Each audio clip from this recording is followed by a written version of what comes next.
The moment I stepped into the hotel bar, a tight knot formed in my chest.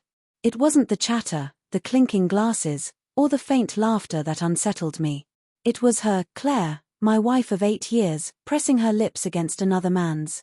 Her hand rested on his chest like it belonged there. Something inside me split quietly, like glass cracking. I didn't yell.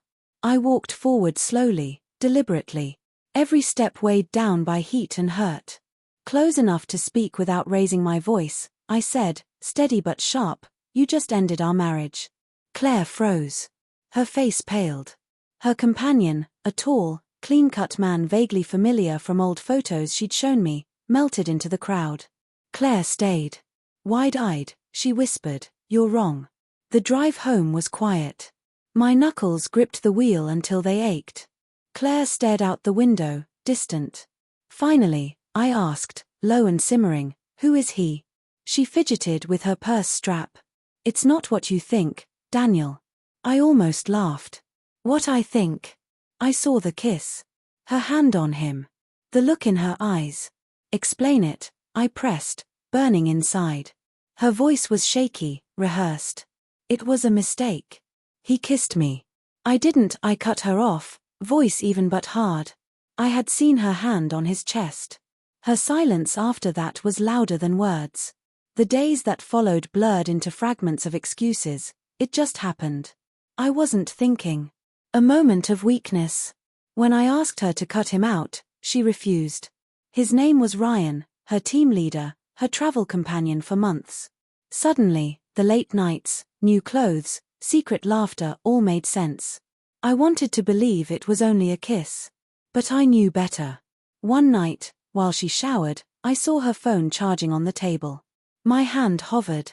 Another voice whispered, "If there's nothing to hide, there's nothing to find." I unlocked it. Dozens of messages. "Miss you already.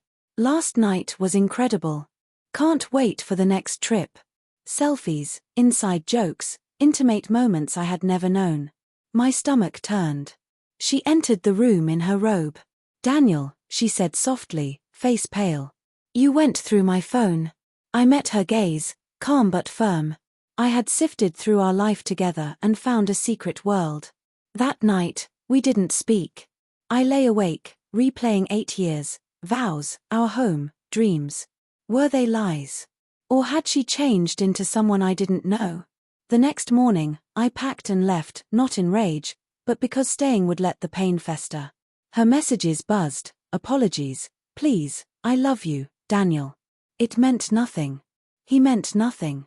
"You were my husband, but betrayal doesn't require reason, the act alone shatters." A week later, she came to my small apartment. No makeup, no mask, just tired, red-eyed Claire. "Can we talk?" she asked. I let her in. We sat at the table, a chasm between us. "Why him?" I asked. Tears ran down her face. "I don't know," he listened. "He made me feel seen. I got lost." I studied her, searching for the woman I had loved. But being lost isn't forgetting anniversaries or hiding a long affair. She wasn't grieving me.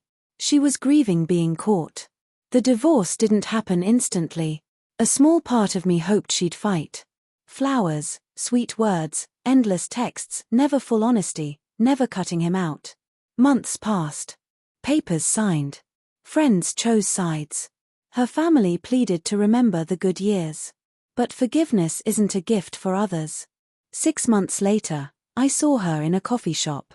Smaller, worn. "Daniel," she said softly. I ended it. "He's gone." I nodded. "Good for you." She looked at me, hope flickering. "Could we ever?"